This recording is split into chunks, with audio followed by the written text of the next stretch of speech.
This episode of Locked On MLB is brought to you by FanDuel Sportsbook, official sportsbook of Locked On. Make every event more. Visit fanduel.com/locked on today to get started. And now let's get us started on this episode of Locked On MLB. You are Locked On MLB, your daily MLB podcast. Part of the Locked On Podcast Network, your team every day.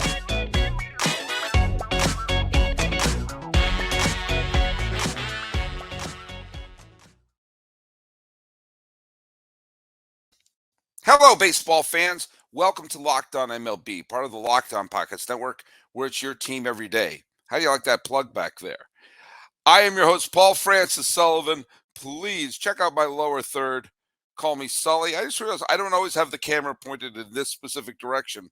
I like that plug. That looks professional, doesn't it? Thanks for watching us on YouTube. Check us out at Locked On MLB Pods on Twitter or on Instagram. I'm your pal Sully. There's my lower third. You can follow me on Twitter at Sully Baseball Podcast on Instagram. And as soon as we figure out what the heck this other, what's it called, Mastodon? Who knows? Apparently I'm on there too. By the way, be sure to tell your smart device to play podcast Locked On MLB or check out some of the other great shows on the Locked On Podcast Network, including Locked On Twins, which for now is hosted by our good friend of the podcast, regular participant, Nash Walker.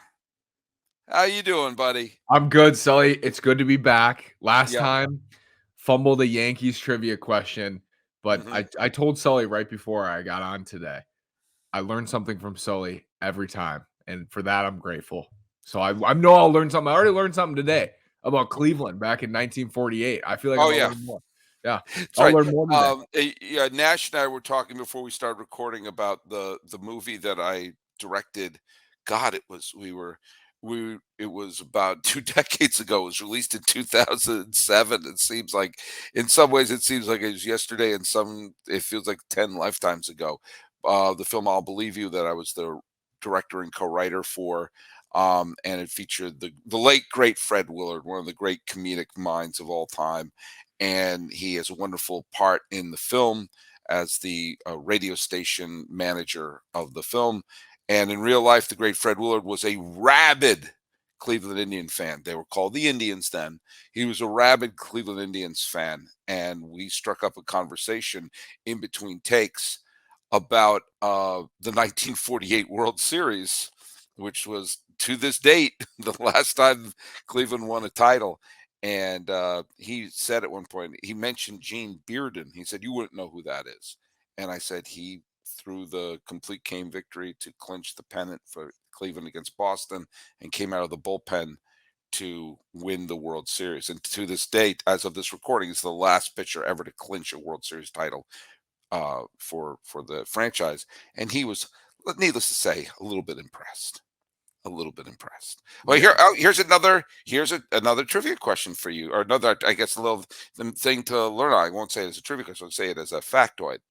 The 1948 Cleveland Indians, who won the World Series, they defeated the Boston Braves. That's how long ago it was. The Braves were in freaking Boston. The Cleveland Indians of that year, 1948, were the first integrated team to ever win the World Series. Wow. Because Jackie Robinson broke the color barrier the year before, and the Dodgers lost the World Series in Game 7 that year, and Cleveland went to the World Series. Larry Doby was on that team, and Satchel Paige pitched on that team. So there you go. Amazing. Yeah, I love that. There you go. The great progress, and something to mention for Black History Month, with a team wearing well, actually, their hat did not have Chief Wahoo on it. So anyone, I always said, the people who were saying that, the Chief Wahoo logo, keep it for the tradition. I say, it wasn't a good luck charm. Yeah. Only twice in the wild card era has Game 7 of the World Series gone to extra innings. And the only teams to lose extra innings of Game 7 of the World Series, the wildcard era, were Cleveland of 1997 and Cleveland of 2016. It's not a good luck charm. Maybe change things up a little bit. But I know one person who doesn't want to change up too much is Nash Walker, who is for Locked On Twins, and they're playing in an American League Central where, unless the White Sox turn things around and losing Jose Abreu and being a little bit rudderless and making some, let's just say it, not smart moves this offseason, it looks like it could be a two-horse race in the American League Central between the Guardians and the Twins. And then the Twins made the biggest headline move of the offseason of any team in that division. So, Nash, talk to us a little bit about the Twins and moving forward in what is a winnable 2023. Yeah, so I think one of the I would call it a misconception, but maybe it's a double-edged sword.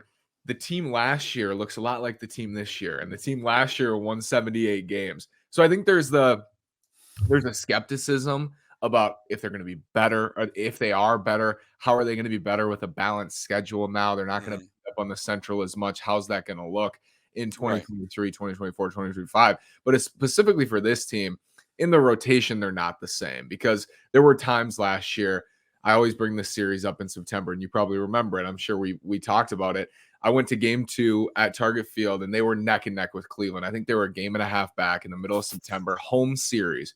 They started Dylan Bundy, Chris Archer, and Josh Winder, who was a rookie in that series, against Shane Bieber, Tristan McKenzie, Cal Quantrill, in a must-win series.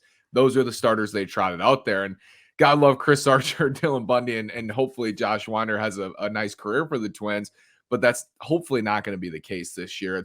They're replaced. Pablo Lopez is now in the rotation, hoping Tyler Mahle is healthy for a lot of the season. Kenta Maeda is back from Tommy John surgery. So you look at this rotation, there's not a weak link in the rotation on paper. They have 4 starters who threw at least 100 innings with an ERA that was league average or better last year: Lopez, Gray, Mahle, and Joe Ryan. You have Bailey Ober as well. You got some depth at AAA. So the pitching is deeper. They're still missing that frontline starter I was hoping they'd get this offseason, but I don't think it's the same team. They did subtract Luis Ariz, and as you know, Sully, covering baseball for as long as you have, every season's different, even if you have the same club, because players can be different, players develop, players regress. We'll have to wait and see what it looks like. But for now, I agree with you. I think they're going to be in it in the Central. Well, and of course, you take a look at the team last year. They spent the majority of the year in first place. You know, they spent 91 games in first place out of a 162 game season. And remember, when they tied Cleveland, they were 68 and 64 when they tied Cleveland the day before Labor Day, I'm sorry. And they played the Yankees. Now, lest we forget, the Yankees had an up and down. They had a terrible second half of July and all of August.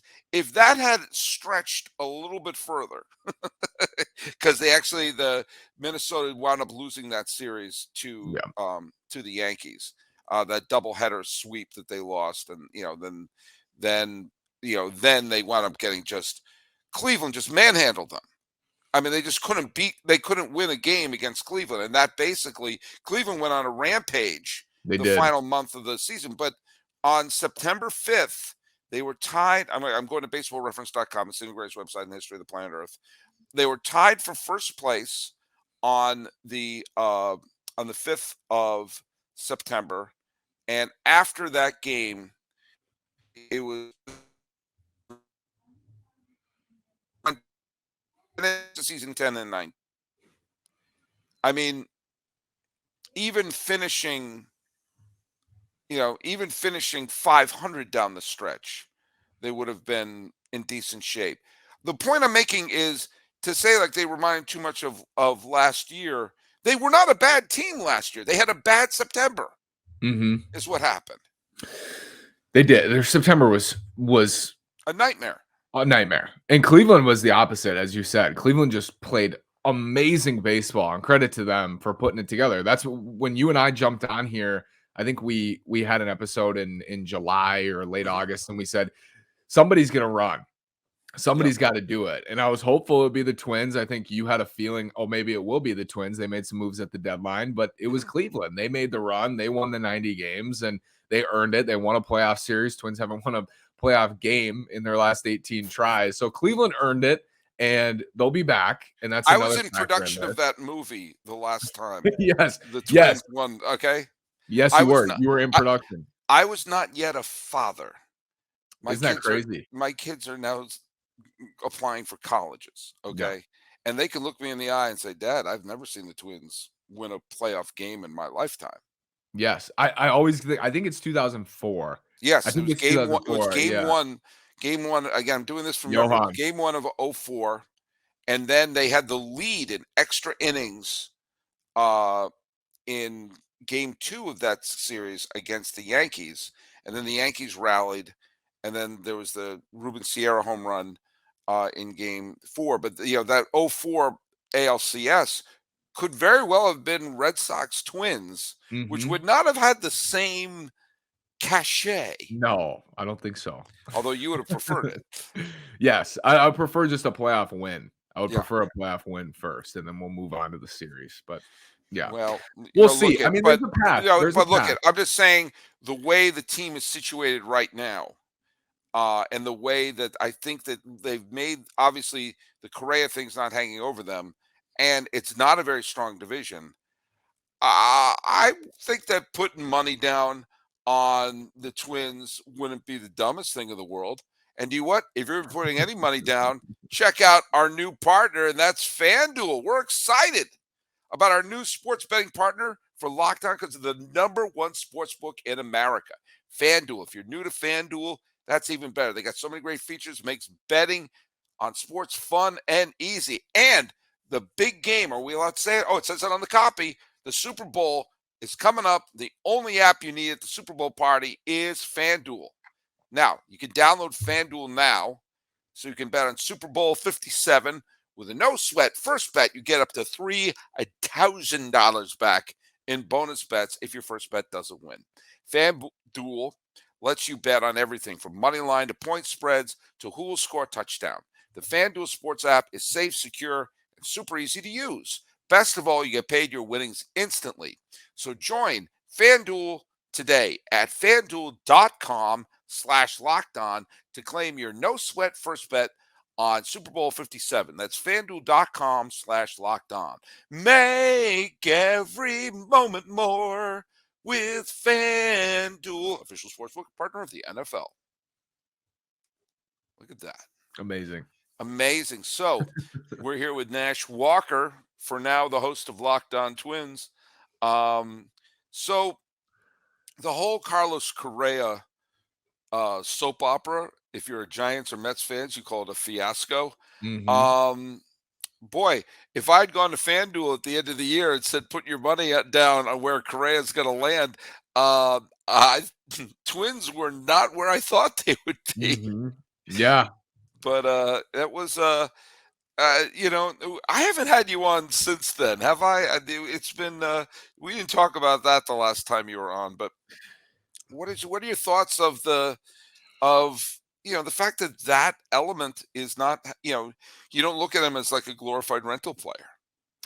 I think that is actually a factor that has not been discussed, because as a fan, as I was watching last year and you mentioned it, I was watching thinking they need to do this now because he's gone, right? They need to win the division. They need to get in the playoff. It's got to happen now. You have Correa and Buxton for 1 year. Let's make this thing happen. Now you get 6 tries or 7 or 8 or 9 or 10 tries with Correa. Not every year is going to be him and his age 27 season, 5.5, 6-win player. But I feel pretty good about him this year if the ankle's okay, which we don't know. We'll have to see on that. But when I forget who it was that said that he's expecting a child, and they said pending physical. Some wrote pending physical. Pending physical. I was on a boat back in Cabo when he first signed with the Giants, and look what's going on the fancy vacation. I saw the tweet from Passan, and I thought, okay, $350 million. Obviously sucked because I thought the Twins had a chance. And we later found out maybe they actually did or not. They missed twice. But I remember seeing that and thinking, okay, this is what was expected. It's okay. Then when I saw the Mets one, I was pissed as a fan because I was thinking, why did the Twins not get back in this? Why did they not go out and raise their offer and try to get him back? But they weren't willing to go to 315 and they stopped at 285. And that was frustrating for me. And I came on the show and I said I would have loved to see the Twins push it. And then when that broke down, Sully, I honestly felt as I was recording shows, like, do people really want to keep hearing about this? Because every single day it was Carlos Correa watch. What's going on? Are the Twins in it? A lot of people, a lot of fans, you're dumb for even thinking or mentioning the Twins in this conversation. And it's hard to argue that because he did sign with 2 other teams. Yeah. But when it came down to it, we got there and we kept waiting and waiting for him to finalize with the Mets. How are the Twins not back in it at that point? And I figured that. I pushed through doing the shows, talking about Correa, talking about the Twins as they had a chance. And then we heard he's a Twin. I don't care personally that they're a 3rd choice to prom. I know that's I don't care. Who gives a crap? I don't care because the whole outlook of the team with him instead of Kyle Farmer as your everyday shortstop completely changes the whole scope of the season. It really does. So I'm just grateful. I mean, I'll tell you and again, this is coming from a neutral party here. I could not believe the Orioles were not in on him. Yeah, I remember you mentioned you thought Baltimore was going to sign him. I thought Baltimore was the ultimate landing place for him, especially when you consider the team made. And again, people listening to this are sick of me saying this. The Orioles made that leap into winning baseball, which they hadn't been since Buck Showalter refused to bring in Zach Britton. That was the last time they had a winning team on the field. And so they finally made over that hump. And to tell their fans to say, hey, look, we're going to try to compete. In fact, we're going to bring a star in. They have a big gaping hole at shortstop. You got fans who are drooling to be excited about the Baltimore Orioles and to have something positive to say about the Angelos family and everything like that. That you had Correa, especially when I saw obviously the years became the issue. The Orioles have a bargain basement payroll. Thank you. And so now you're like, okay, seeing that he's been showing up to press conferences in a full body cast that, it's not going to be a 11, 12, 13-year deal. Right. It's going to be like a 5-year deal. Said, okay, that's more, I think the years scare people more off than the money these days. So I thought this is perfect for Baltimore. You sign him to a shorter term deal, get the fan base like, we're going to go for it. There were other teams like St. Louis and other who I thought made sense as well. And obviously the Yankees. I honestly didn't think he was going to come back to Minnesota because I kind of thought if he felt like, okay, I've been here, I've done that.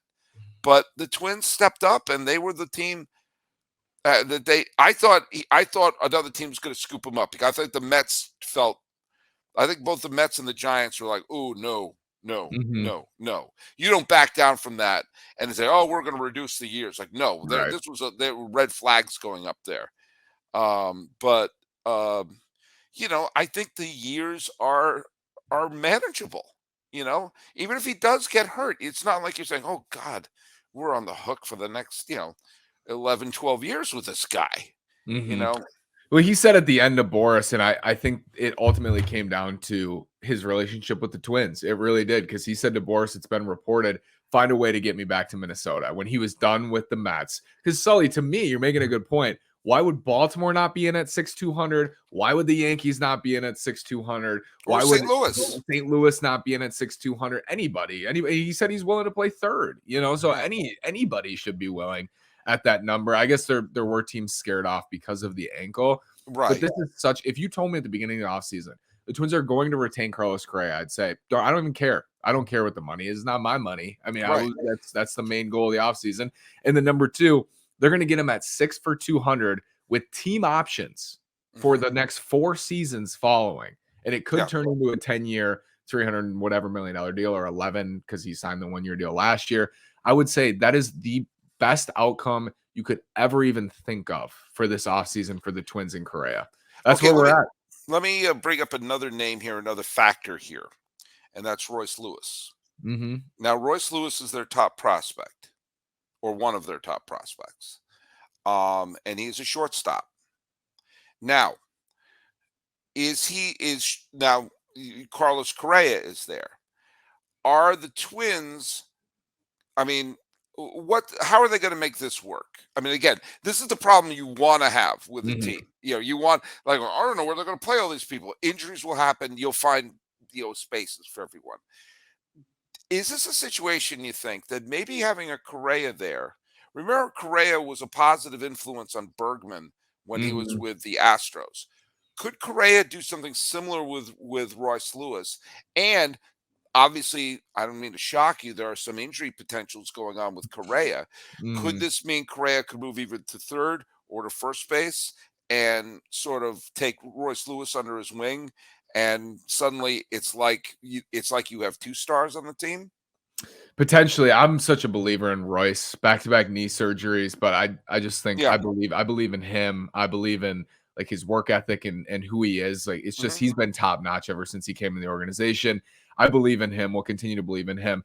It's not like Houston, where Houston could let Carlos go because they had Pena and they wanted to give him that opportunity. I was seeing that, like, Twins fans were making that argument. It's okay to let Carlos go because Royce is just gonna fill in. And that was fine to think about, but the Twins don't have enough talent elsewhere Yeah.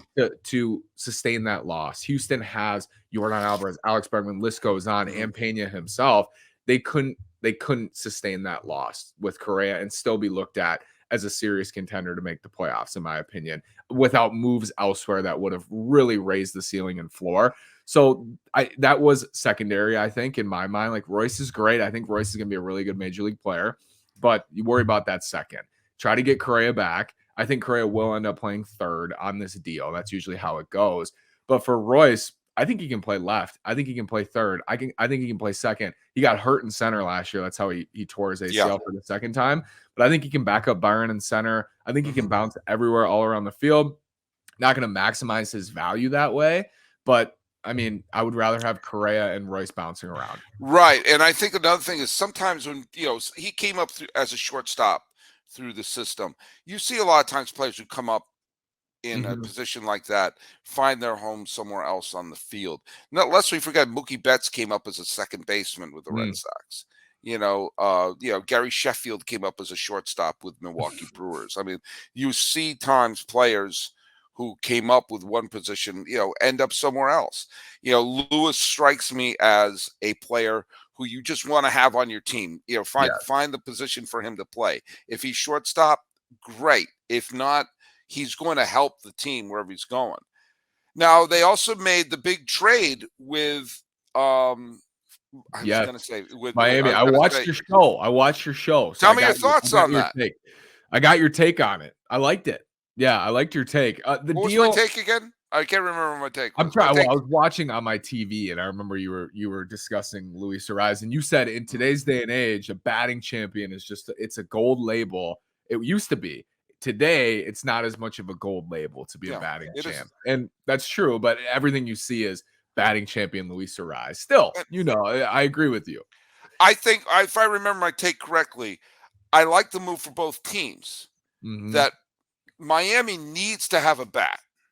They need to have a hitter on that team. Yep. And while Lopez was I think a very stiff price to pay to get a hitter, by bringing in Cueto and the fact they still have the Cy Young Award winner, they still have a bunch of good pitchers on the team, that they still have a good solid rotation. But Miami actually has a very good rotation.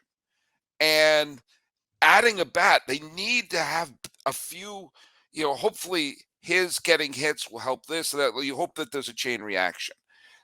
Um, it's no small price to acquire Lopez, but as we saw down the stretch, you just said in a critical series against Cleveland, they're starting rookies, they're starting Hmm. journeymen. They need to have legitimate major league pitchers in their Yeah. rotation. And Yes. so, yes, it's a risky trade. It's a trade that could blow up in their face, but it's also a trade that having this is just my opinion. Having solidify a starting rotation has a chain reaction in that if you have a good starting rotation, you're not wearing down the bullpen. You Hmm. have a good starting rotation, you're not putting the pressure on the offense to score 7 or 8 runs a game. You Yep. have a good starting rotation, they feed off of each other. And the lack of the starting rotation depth that they had last year bit them in the butt in that disastrous September. For sure. It's just I like the feeling. I'm gonna like the feeling when I'm looking at the probables. Because you go on MLB app or CBS or whatever you use, you look at probables. I'm gonna feel on most days the Twins have a pretty decent pitcher going. Mhm. I couldn't say that last year, and I saw Bundy's pitching tomorrow, Archer's pitching Thursday. It's like, I mean, they could win. Baseball. It's not always who's the But starting. you're winning Probables, 8-7, but or you're winning asking 8-7, you're right? asking the bullpen to come in the fourth, Right, and you can't trot Bundy out against Shane Bieber no, in a must-win series. It's just not. It's not tenable. And I or think this Quantrill, summer, or the other pitchers. anybody, they And that pump they them. were finishing the game with Clase. I mean, Yep. it was like, you had like a 2-inning window to Yes. score all those runs. Yep, and they did that night, the night before that opener. They went down 7-0, and they had a huge 8th inning against Karinchak, but that was it. That was it, and they lost 7-6. But they had 1 inning basically to try to battle back. I think that's forgive me, I don't remember every damn podcast I do. I do 5 of them in a week. I mean, God's sakes, I'm not a machine. But if I didn't do this, I'm going to do this now. I remember Kansas City got killed when they traded Will Myers, their top prospect, and Jake Odorizzi to Tampa, and they got back Shields and Wade Davis. Now, of course, Wade Davis went on to become the World Series bullpen hero when they won in 2015. But Shields, I remember defending the trade when it happened, saying, yeah, Myers could turn out to be a great player, but we know James Shields is a major league pitcher. Yep. And you saw they acquired him in 2013. He was a key part in winning the pennant in 2014. He wasn't a Cy Young Award winner either way, but just having a major leaguer every 5 days allowed Kansas City to fill in the other slots and wind up getting to back-to-back World Series. I mean, look, is that going to happen with the Minnesota Twins? Yes. And go to FanDuel.com and liquidate your portfolio and put it all down there on the Twins. The Twins OU at FanDuel is 83.5. Sully, would you take the over or the under? I don't know how to bet. I don't know what that means. I hate to break it to you, and I may have lied to you during the FanDuel read. Would you? And mind you, by the way, please go on to FanDuel.com whenever you can. Now, or when we're done, we can go. When we're done. No, I don't know what that means. Do you think they'll win 84 or more? I thought you were.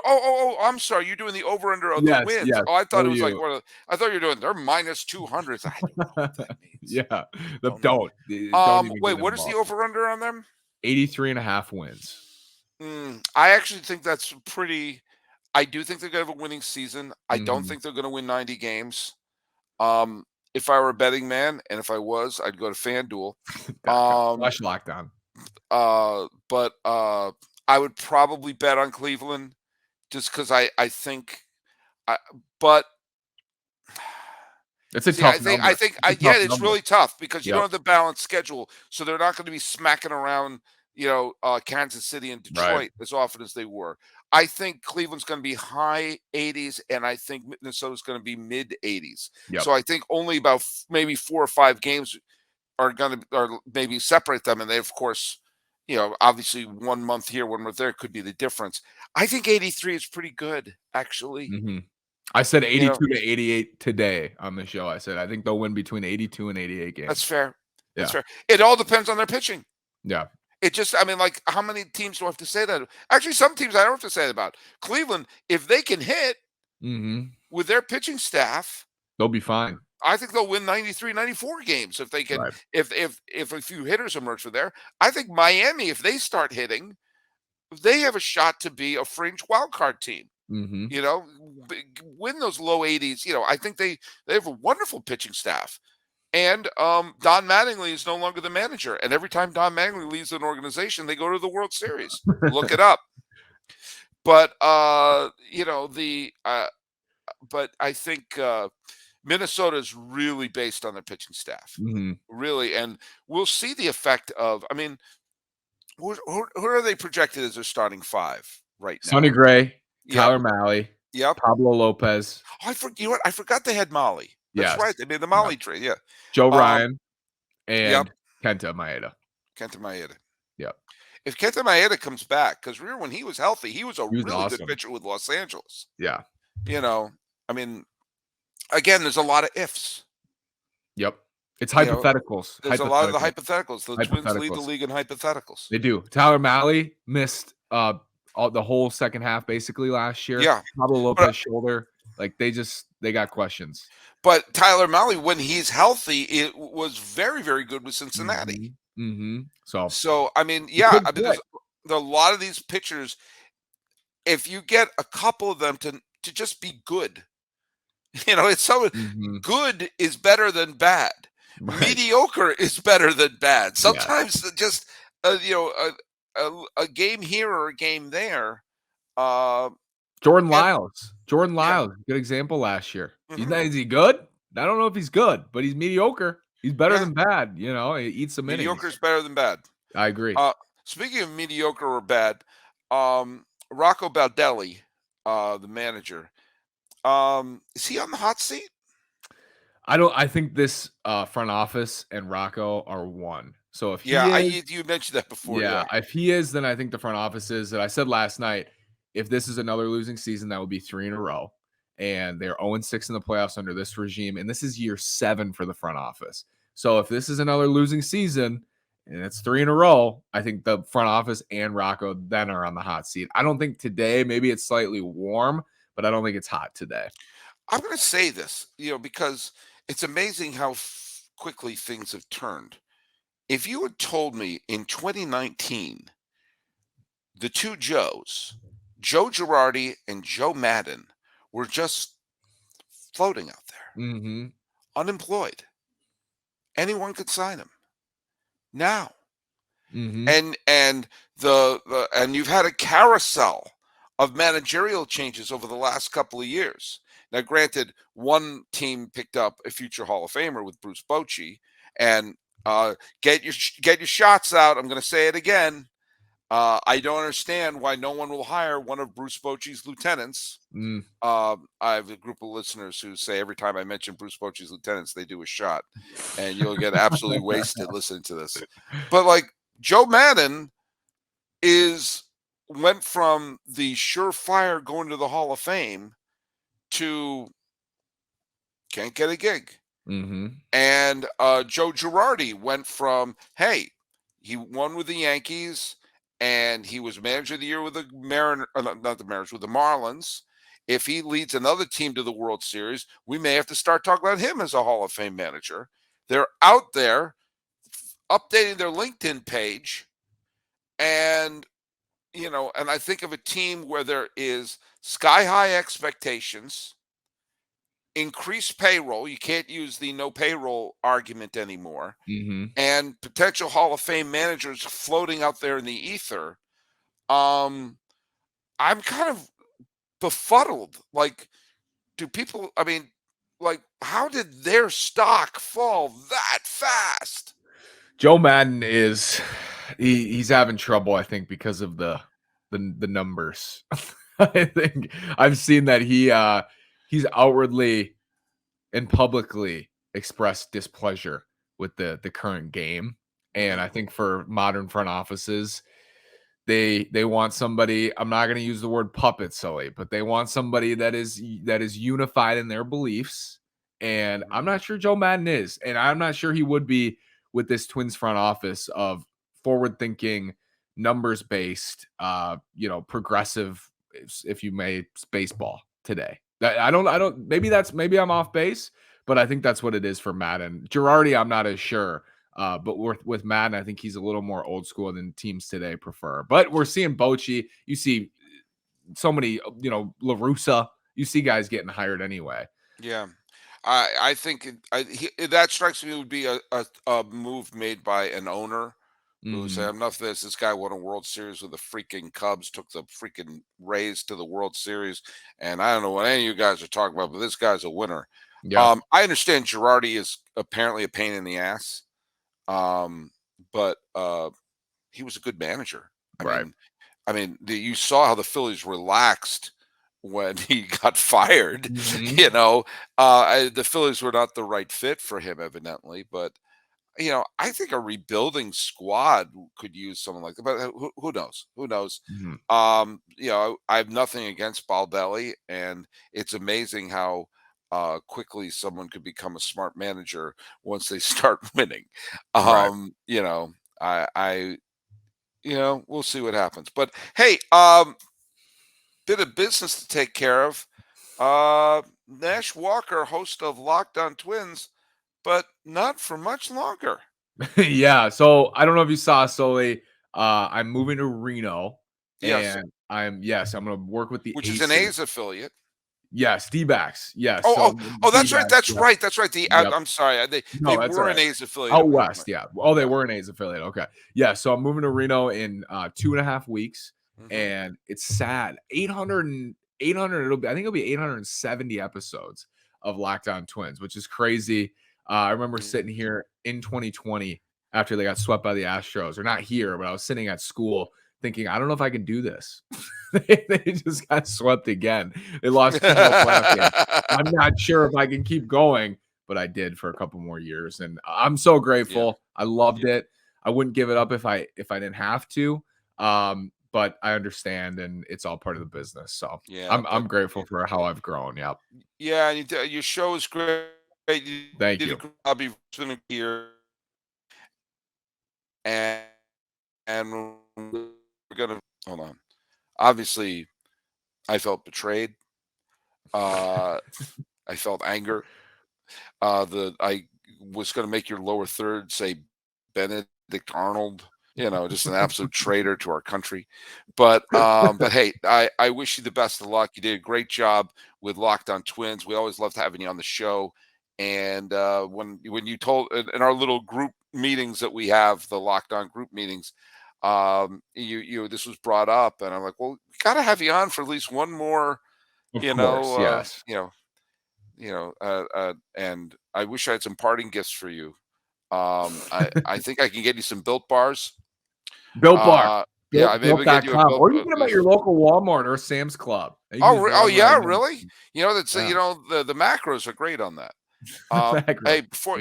before you go, what is your favorite Built Bar flavor? I love the coconut. The That's good. coconut bars. Yep. How about you? Raspberry. I Oh, like the really? raspberry. No, You like I the like I raspberry? love the tanginess of the raspberry Yeah. mixed with the I chocolate. actually do too now that I think of it. Yeah, Yeah. it's really good. Yep. It's almost that jelly donut quality. It is. It's They're really so cool. good. I'm not Yeah, they're just saying great. that. They're They're so great. good. The mint one is great. Yep. The coconut one is fantastic, and some of the puffs are fantastic. Ooh, Mm. we've just Clip should this. I mark this down that Clip we it did a out. Built Bar read? So good. They are. They're so good. I They're say so that. good. So go They're to so good. built.com Yes. with that Sully, woman's. thank No, you. Thank hey, you for always educating the people, educating me as a young baseball fan. And I will come on whenever. I don't have to be the host. I'll come on whenever. I know, but we're not allowed to have you back on. You've been blackballed. It's over. But Be nice to the new host. Be nice to yes, the new host. I know you yeah, will. You'll be very I'm looking forward to being the new host and everything like that. yeah. And continue to subscribe to Locked On Twins, Yes. but also continue to follow Nash Walker on Twitter at Nash Walker 9. 9. Yes. Thank you, Sully. And follow Sully at Sully Baseball for Locked On Twins listeners. Always. Thanks, buddy. Appreciate it. And hey, and since we're jumping up and down like this, I want to thank you so much for making Locked On MLB your first listen every day. Your second listen, clearly make it Locked On Twins, especially when they finally get a halfway decent host in there. But that was a joke. That Yes. was a Yeah. joke. Now you know why I'm leaving. I'm leaving this uh, godforsaken. your third listen, have that be wherever Nash Walker winds up, and you're the Reno. What are you doing with Reno? Are you going to be? Where are you going to be? I'll be broadcasting Loving for it. the broadcast team, and then I'm Loving it. doing content creation. Yeah. Now we're talking. See, now we're Yep. talking. I'm Yeah, excited. I got to see if I can become the voice of The the Reno Aces. who's the Rancho Cucamonga Yeah, Quakes. yeah. Let's see how could Sully be the voice of the Quakes? The Quakes. The Sully I love Quakes. those. Let's get a hashtag Sully Quakes. Try to get anyone fired, including myself. I have a dental plan with my job. Your third Listen, have that be Locked On MLB Prospects host Lindsey Crosby. He's a prospect encyclopedia. He's going deep on the MLB stars tomorrow, including Royce. It's Royce Lewis, right? Yes. The star prospect for the Minnesota Twins. I bet he talks about them. Anyway, it's free and available wherever you get your podcasts.